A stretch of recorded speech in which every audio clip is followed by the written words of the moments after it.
Bismillahirrahmanirrahim. Assalamualaikum warahmatullahi taala wabarakatuh. Alhamdulillahi rabbil alamin. Wassalatu wassalamu ala ashrafil anbiya'i wal mursalin sayyidina wa habibina Muhammadin arsalahu Allahu rahmatan lil alamin. Amma ba'd. Kaum muslimin wal muslimat rahimakumullah, as-saimin was saimat yang dirahmati Allah, kita bersyukur pada Allah yang telah menyampaikan kita di sore hari 27 Ramadan 1441 Hijriah ini. Semoga Allah Subhanahu wa taala menerima semua amal ibadah kita dan Allah berikan kepada kita kekuatan, kemampuan dan kesempatan untuk menyelesaikan Ramadan ini sampai selesai dengan maksimal insyaallah. Kaum muslimin rahimakumullah, berjumpa kembali dengan kami di Pesantren 19 dalam program spesial menjelang berbuka. Kita bersama menyelami keagungan Al-Quranul Karim melalui nama-nama Al-Quran dan sifat-sifat Al-Quran yang Allah jelaskan di dalam Al-Quranul Karim. Pada sore hari ini kita masuki episod yang ke-27 sesuai dengan jumlah hari Ramadan yang kita lewati. Episod yang ke-27 ini kita akan membahas salah satu sifat atau nama Al-Quran, Ajabah. Ajaban ini juga tidak asing di dalam bahasa Indonesia karena juga sering dipakai, yaitu dengan istilah ajaib. Artinya apa? Sangat mengherankan dan sangat aneh. Ya.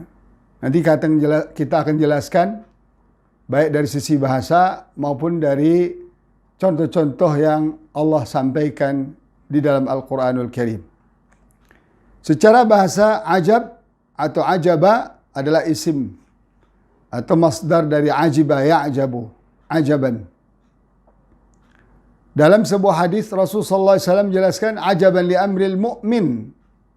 Ya, ajaib, mengagumkan dan sangat luar biasa dari perkara seorang mukmin. Kapan itu? Bagaimana itu? Inna amrahu kullahu khair. Jika semua urusannya, semua perkaranya baik. Nah, ini Masya Allah. Jadi orang mukmin yang ajaib itu sebenarnya orang yang bisa selalu memposisikan diri dan memanage diri ya, dalam kebaikan. Bagaimana standarnya? Rasul jelaskan, walaysa dzalika illa lil mu'min. Tidak mungkin itu bisa terjadi kecuali bagi seorang mukmin sejati. Nah, ini Masya Allah nih ya. Perlu kita dalami nanti pada episode Al-Quran berikutnya.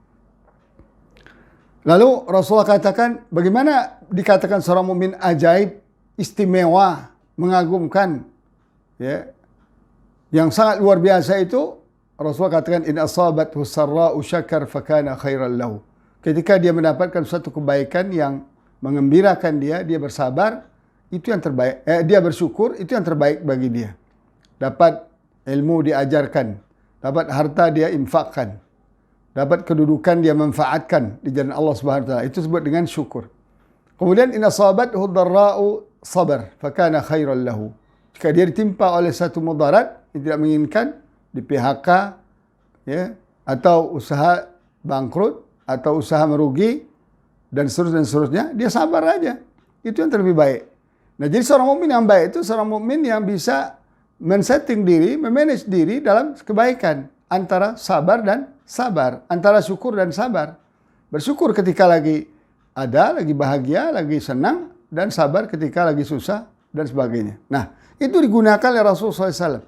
Ternyata dalam bahasa Arab sendiri kalau kita lihat kata istilah ajab ini yaitu banyak sekali. Ada disebut dengan al-ajabu raw'atun, keindahan yang luar biasa. Ya, biasanya apa? Ta'khudul insan inda isti'zami syai', yaitu akan dilakukan oleh manusia yang membuat manusia berdecak kagum ketika mengagungkan sesuatu, ketika melihat sesuatu itu sangat luar biasa. Ya. Makanya disebutlah kata ajab itu, yaitu disebut juga al-mudhish, sesuatu yang sangat mengagetkan, mengagumkan. Ya. Nah, cuman impact-nya nanti bisa kepada menerima, ya, disebut dengan al-gharabah wal inkar, merasa asing dan aneh. Sehingga diingkari, tidak terima sebagaimana dulu Al-Quran ketika turun. Ya, tidak sedikit bangsa Arab, padahal mereka paham bahasa Arab, diturunkan dalam bahasa Arab. Ya, tapi mereka apa? Mereka tidak bisa menerima, kaget. Ya. Nah, kenapa kaget? Kita sudah sentuh beberapa kali dalam beberapa episode sebelumnya, karena tidak mau membaca, tidak mau mendengar, tidak mau beriman, tidak mau memikirkan. Yang dibangun adalah resistensi. Nah, itu yang membuat hati mereka tertutup, yang membuat hati mereka terkunci, telinga mereka tertutup, mata mereka jadi buta kepada Al-Quran. Lalu bagaimana dengan sahabat yang menerima Al-Quran? Abu Bakar, Umar, Utsman, seterusnya. Bagaimana kita lihat? Karena mereka membuka hati dan pikiran terhadap Al-Quran. Sehingga kekaguman mereka pada Al-Quran itu benar-benar ajaban dalam pengertian apa? Ar-raw'ah. Muntahar raw'ah. Yani, atau muntahal jamal. Keindahan yang sangat luar biasa. Al-Quran itu baik dari segi bahasanya maupun dari segi maknanya. Kaum muslimin rahimakumullah. Sesuatu yang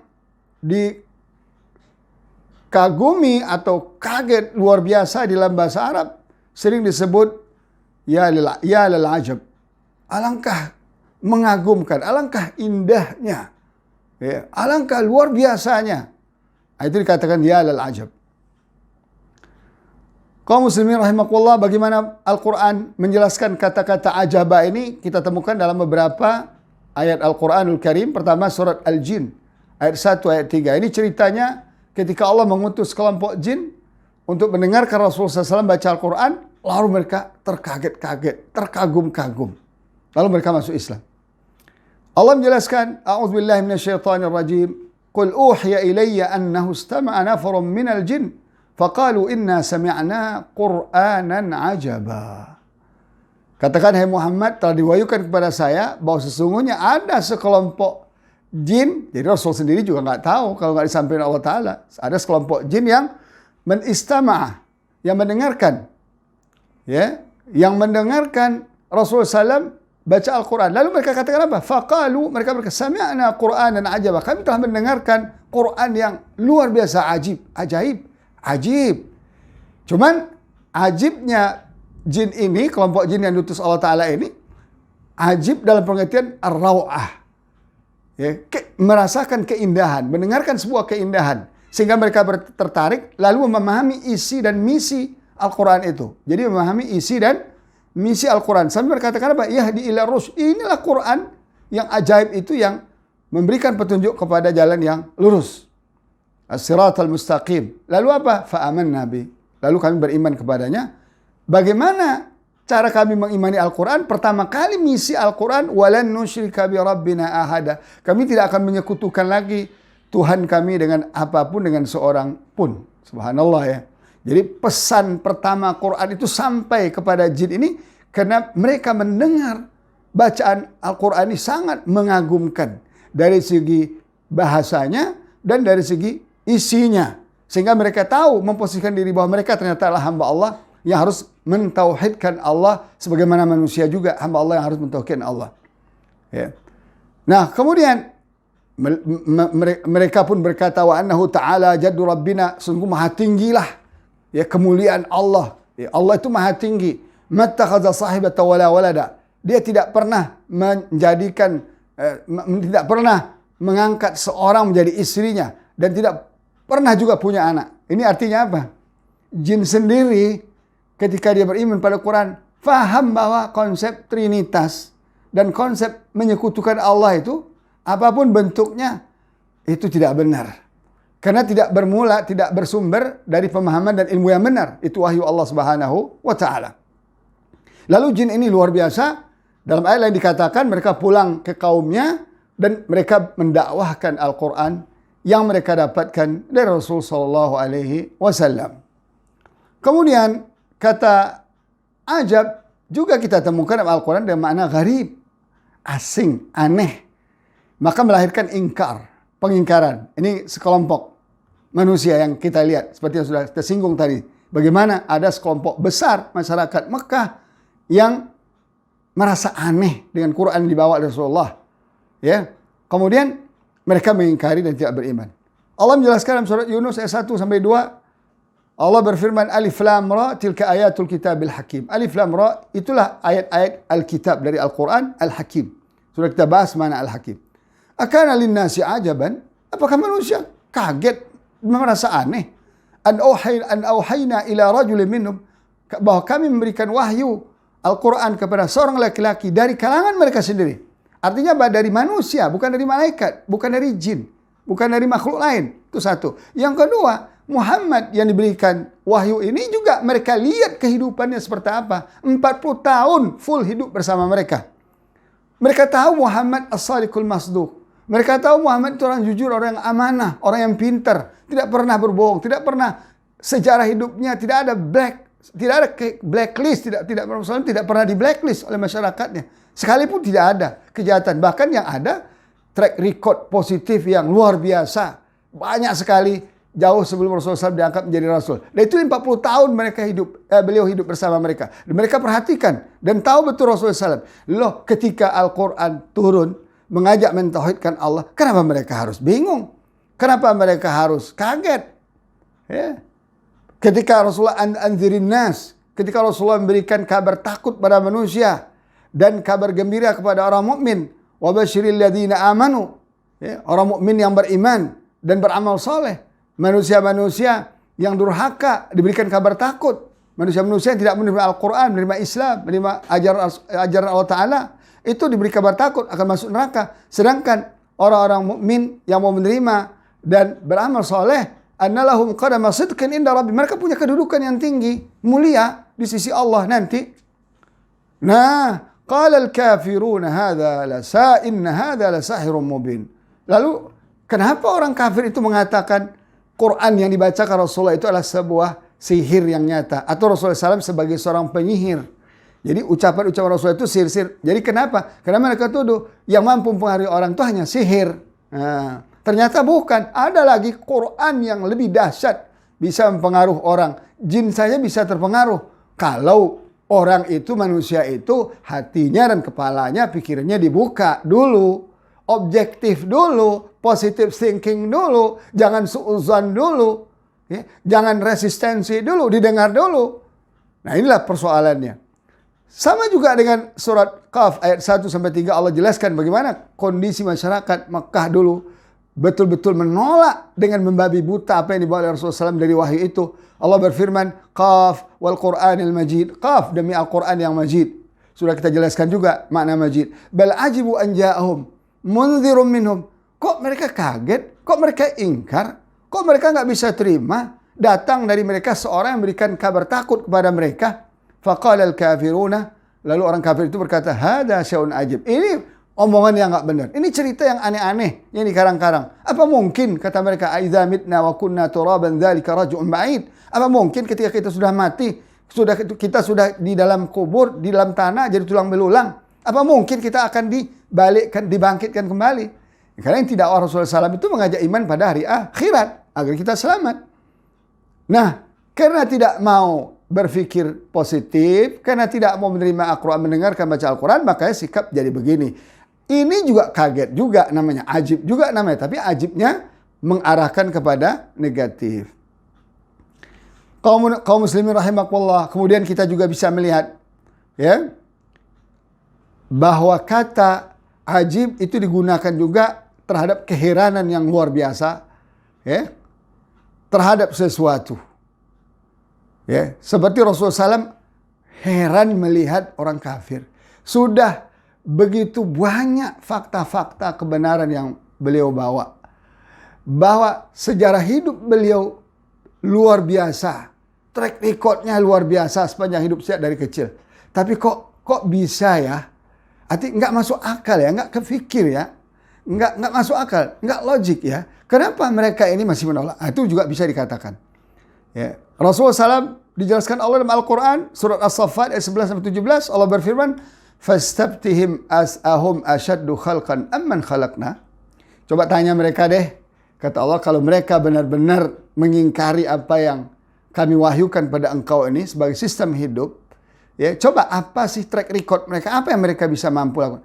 Ahum asyaddu khalqan. Apa mereka mampu menciptakan sesuatu? Amman khalaqna. Atau kami yang menciptakan segala sesuatu. Termasuk diri mereka, kata Allah. Inna khalaqnahum min tidil lazib. Kami ciptakan mereka dari tanah yang dipilih. Tanah yang memang dari saripati tanah. Sulalatin min tin. Ya, kami ciptakan mereka. Ya. Lalu apa susahnya bagi kami, kata Allah, untuk menurunkan wahyu kepada engkau, wahai Muhammad? Bal ajibta. Lalu kamu heran-heran melihatnya, wahai Muhammad. Wa yaskharun. Mereka pun menghina dan merendahkan. Ya, karena ini sifat Nabi yang luar biasa ya. Nabi itu selalu memeras pikiran, tenaga, mata, menguras mata air, keringat, ya, air mata dan keringat dan darah demi kemaslahatan dan keselamatan umat manusia ini, umatnya ini. Makanya beliau dikatakan, fala'allaka baqi'un nafs. Nyaris Rasulullah itu bunuh diri. Nyaris Rasulullah itu sakit, jatuh, berat. Ya kenapa? Karena kok begini amat perlawanan orang-orang kepada beliau yang ingin menyelamatkan mereka sendiri. Dengan fakta-fakta ilmiah, dengan bukti-bukti yang konkret seperti ini. Coba kalau kalian mampu menciptakan sesuatu, ya sudahlah. Kau usah ikuti Al-Quran ini. Tapi kalau kalian tidak bisa, bahkan kalian diciptakan Allah, seharusnya sangat logis mereka wa idza dzukiru la yadhkurun. Diingatkan harusnya mau, tapi la yadhkurun, enggak mau ingat. Wa idza ra'u ayatan yastaskhirun. Ya, kalau bahkan melihat satu ayat, satu bukti, mereka mengolok-olokkan. Wa qalu in hadza illa sihrun mubin. Mereka katakan ini sebuah sihir yang sangat nyata. Itu memperolok-olokkan. Bahkan mereka memperolok-olokkan aidza mitna wa kunna turaban wa idzaman illa mab'utsun. Apa mungkin setelah kami mati, setelah kami di bawah tanah, setelah kami jadi tanah, setelah tulang belulang kami hancur, mungkin dibangkitkan lagi? Aw abaunal awlun, orang tua-tua kami. Nah inilah, ini disebut dengan gagal faham ya. Atau tidak punya akal sehat.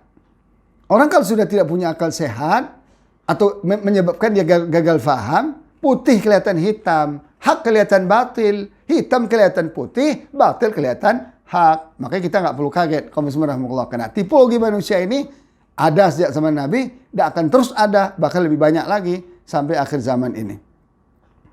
Kaum muslimin rahimakumullah, kita juga melihat ya sangat aneh ya. Satu peristiwa yang sangat aneh. Ini disebut juga ajabah juga. Kalau kita melihat satu peristiwa yang sangat aneh, ini ceritanya ya di antara cerita ini adalah cerita Ashabul Kahfi. Ashabul Kahfi ini ada berapa orang pemuda, apa 6, 7 dengan seekor anjingnya, itu dia mengatakan itu di daerah Jordan. Di sana ada Ashabul Kahfi yang diklaim. Alhamdulillah saya sampai ke sana, tapi benar atau tidak wallahu alam. Ya, itu mereka demi mempertahankan akidah tauhid mereka, mempertahankan agama mereka, ajaran yang Allah berikan pada mereka. Pada zaman itu tidak ada nabi, tapi mereka faham ajarannya dan berlawanan dengan politik kekuasaan yang memaksakan kekufuran, kemusyrikan kepada rakyat, kepada masyarakat. Lalu sekelompok pemuda ini punya inisiatif kabur dari negerinya. Kemana dia kabur? Kabur pergi kepada satu gua. Subhanallah. Lalu mereka Allah tidurkan di sana selama 300 tahun. Salasami'atin sinina wazdadu tis'ah. 300 tahun tambah 9. Artinya 309 tahun dalam hitungan Hijriah dan 300 tahun dalam hitungan Masehi. Kalau hitungan melalui matahari itu 300 tahun. Kalau melalui bulan itu 309 tahun. Nah, tentu setelah itu mereka Allah hidupkan kembali. Allah bangunkan mereka, bukan Allah hidupkan ya. Allah bangunkan mereka dari tidur. Tidur 309 tahun. Ini kan suatu peristiwa yang sangat ajaib. Nah, setelah 309 tahun, penguasa-penguasa zalim sudah pada hancur dan pemerintahan sudah berganti pemerintahan yang baik. Allah bangkitkan mereka.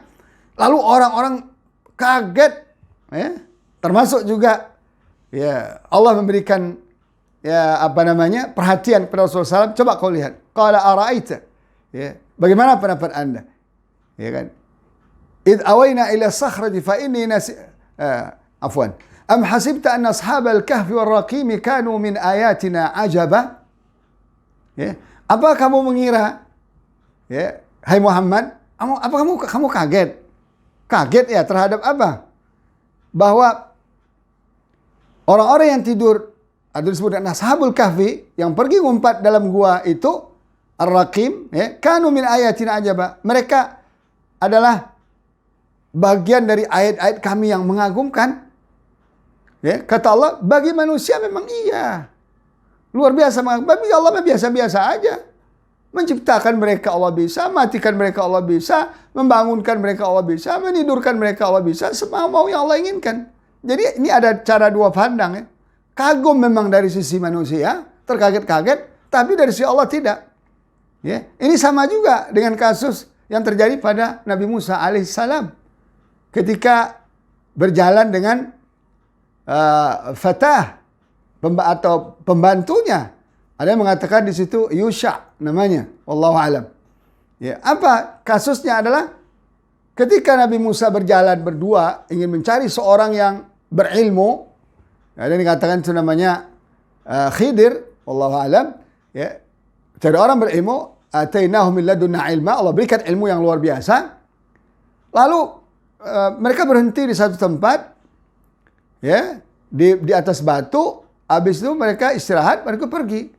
Setelah mereka lapar, ditanya sama Musa, atina ghada'ana laqad laqina min safarina hadza nasaba. Mana makan kita, udah capek, kita mau makan nih. Lah, baru ingat si pembantu tadi. Oh, lupa saya.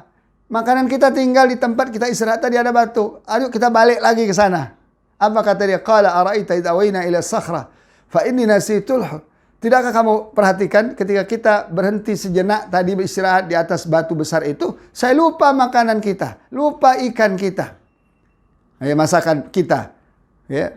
Wa ma ansani illa syaitan. Ini yang membuat saya lupa ini setan. Jadi kalau kita lupa kebaikan, itu setan yang melupakan. Bismillahirrahmanirrahim. Ya. An azkurah, untuk saya ingat, sehingga tinggal. Lalu apa? Wattakhadha sabilahu fil bahri ajaba. Dan sini banyak tafsir. Tapi saya akan kutip salah satu tafsir aja. Ini, ya, qala lahu, artinya Nabi Musa berkata kepada pembantunya, atau dikatakan di sini Yusha, ajaban, luar biasa ya. Ka'annahu qal, seakan-akan dia berkata ajaban, saya sangat kagum sekali. Nah, Ibnu Zaid menafsirkan apa? Ayyu syai'in a'jab, adakah sesuatu yang lebih ajaib min hutin yu'kalu minhu dahran, dari seekor ikan yang sudah dimakan sebagiannya beberapa waktu yang lalu, thumma sara hayyan ba'dama akala ba'dah. Kemudian dia bisa hidup setelah dimakan sebagian. Jadi ikan yang ketinggalan itu adalah sebagian. Lalu apa? Menurut riwayat ini, ikan yang sisa makanan yang mau dimakan lagi itu Nabi Isa dan pembantunya itu adalah lompat ke sungai. Allah hidupkan kembali. Disitulah Nabi Musa terkagum-kagum. Ada yang mengatakan yang terkagum-kagum itu adalah pembantunya Yusha. Ada yang mengatakan Nabi Musa. Terserahlah manapun. Yang jelas kaum muslimin rahimakumullah, Quran ini memang sangat mengagumkan. Ya. Peristiwa yang dialami oleh Nabi Musa dan pembantunya sangat mengagumkan. Ikan tinggal separuh kok masih bisa dihidupkan kembali dan Allah biarkan ikan lari-lari di laut kembali itu. Sebagaimana Nabi Ibrahim alaihissalam, ya, ketika minta Allah untuk bisa menghidupkan orang mati, Allah minta ambil 4 ekor burung, dicincang, diaduk-aduk, dan masing-masing dibagi 4, ditaruh di 4 gunung, dipanggil, tiba-tiba datang percis seperti burung sebelumnya. Subhanallah. Ini bentuk keajaiban terhadap segala sesuatu yang terjadi di sekitar kita yang tidak pernah ada terjadi, dan itu sangat mengagumkan. Kaum muslimin rahimakumullah, itulah kata ajab dalam Al-Quran. Oleh karena itu sangat luar biasa ketika Allah memilih kata ajab itu diletakkan di dalam Al-Quranul Karim. Sebagaimana kesaksian daripada sekelompok jin yang Allah utus untuk mendengar Al-Quran. Begitu juga keajaiban Al-Quran yang didengarkan oleh para sahabat yang beriman, sehingga bisa merubah kehidupan mereka secara drastis, revolusioner. Bagaimana dari negatif kepada positif, dari syirik kepada tauhid, dari kufur kepada iman, dari jahiliyah kepada Islam. Seakan-akan mereka itu orang yang berganti baju secara total, berganti pakaian, dan setelah itu mereka berubah menjadi orang yang luar biasa, khairu ummatin ukhrijat linnas.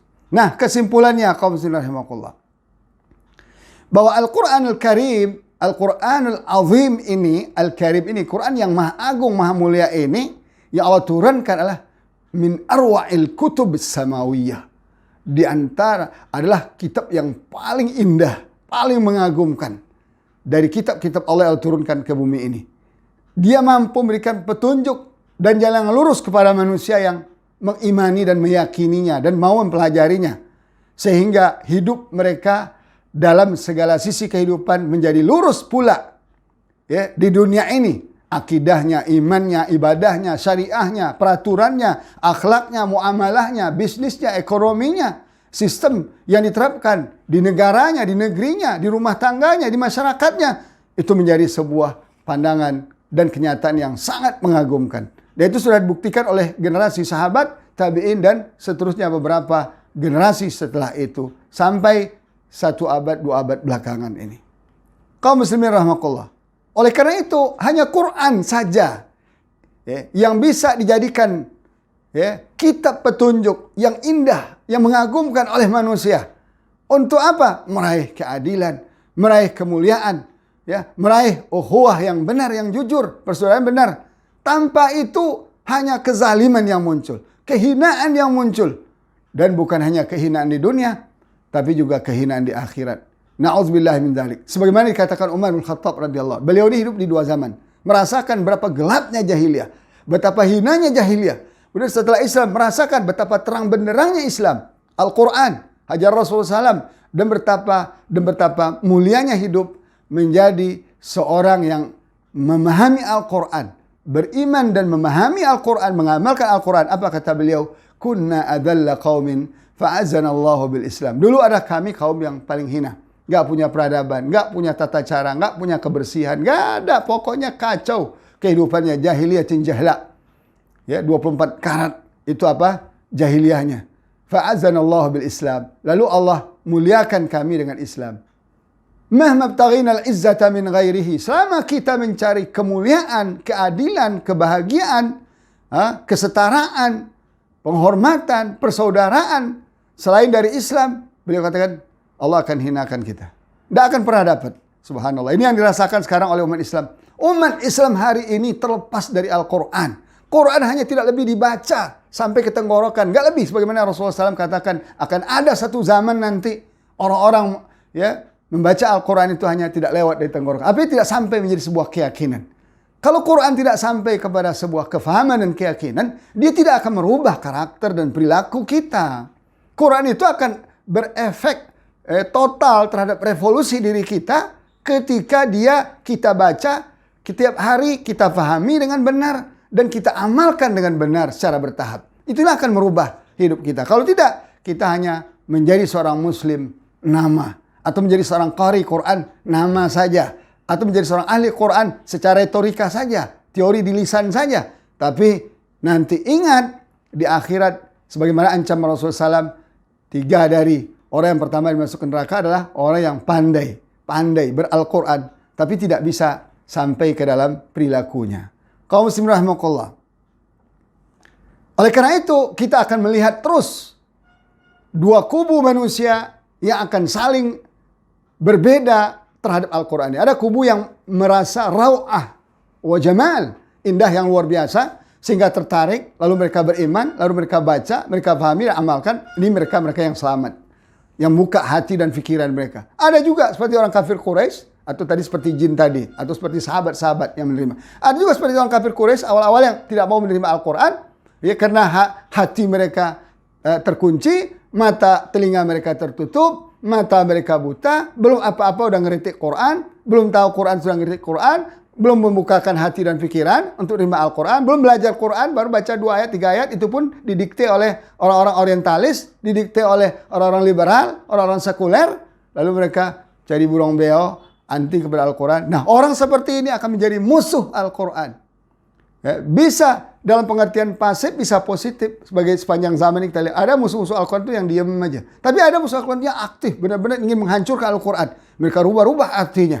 Mereka upayakan agar masyarakat nggak mendengarkan Al-Quran. Mereka buat acara-acara program-program di media di mana-mana, di jam-jam, di prime time, di mana masyarakat harus baca Al-Quran, anak-anak generasi muda harus baca Al-Quran. Mereka buat sehingga mereka berpaling diri dari itu. Mereka buat produk-produk film-film, kartun-kartun, dan seterusnya untuk agar anak-anak muslim menjauh dari Al-Quran. Ini tantangan kita hari ini, kaum muslimin rahimakumullah.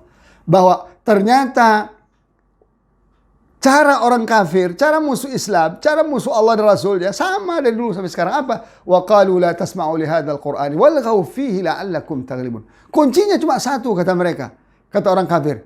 Jangan dengarin Al-Qur'an itu. Buat bermain-main. Al-ghaul, ya, laghwun, buat bermain-main. Sehingga mereka jauh dari Al-Qur'an. La'allakum taghlibun. Dengan demikian kalian bisa menang. Terbukti bahwa ketika Al-Qur'an jauh dari umat Islam, terlepas orang kafir yang merajalela. Tapi ketika Quran kembali dalam otak dan pikiran dalam diri umat Islam, insya Allah orang Islam akan mulia sebagai masa lalu dan akan menjadi pemimpin dunia. Terakhir kita akan kutip salah seorang ucapan orang-orang hebat di zaman ini. Itu adalah Jacques Voscoesteu. Namanya aneh nih. Dia ada perwira Prancis, ya, oceanographer dan peneliti serta anggota Akademik France. Bersama Emil Gagnan, ia bertanggung jawab membuka mata manusia pada dunia bawah air. Ia lahir 11 Juni 1910 di Prancis, meninggal 25 Juni 1997. Apa kata beliau? Apa cerita beliau ini? Saya kutip dari Republika Online. Pada satu hari ia melakukan eksplorasi di bawah laut dan tiba-tiba menemukan beberapa kumpulan mata air tawar segar yang sangat sedap rasanya. Air itu tidak bercampur atau tidak melebur dengan air laut yang asin di sekelilingnya sehingga seolah-olah ada dinding, ya, membran itu dari plastik itu, ya, yang membatasi keduanya. Seolah-olah, bukan berarti benar, ya. Air sama-sama berdekatan, bercampur tapi tidak tercampur, ya. Yang ini tawar, lezat seperti air tawar sungai, yang ini seperti air asin. Nah, fenomena ganjil itu mendorong ia untuk mencari tahu penyebab, ya, terpisahnya air tawar dari air asin di tengah-tengah lautan itu. Sampai pada satu hari ia bertemu dengan seorang profesor muslim dan menceritakan fenomena ganjil itu kepadanya. Profesor tersebut lalu membeberkan ayat Al-Quran surah Ar-Rahman ayat 19-20. Apa kata dia? Allah berfirman, marajal bahraini yaltaqiyan bainahuma barzakhul la yabghiyan. Dan dia Allah membiarkan dua laut itu mengalir bersama. Yang keduanya kemudian bertemu, antara keduanya ada batas yang tidak dilampaui masing-masing. Jadi sekarang kan ada batas yang tapi tidak terlihat oleh manusia batasnya.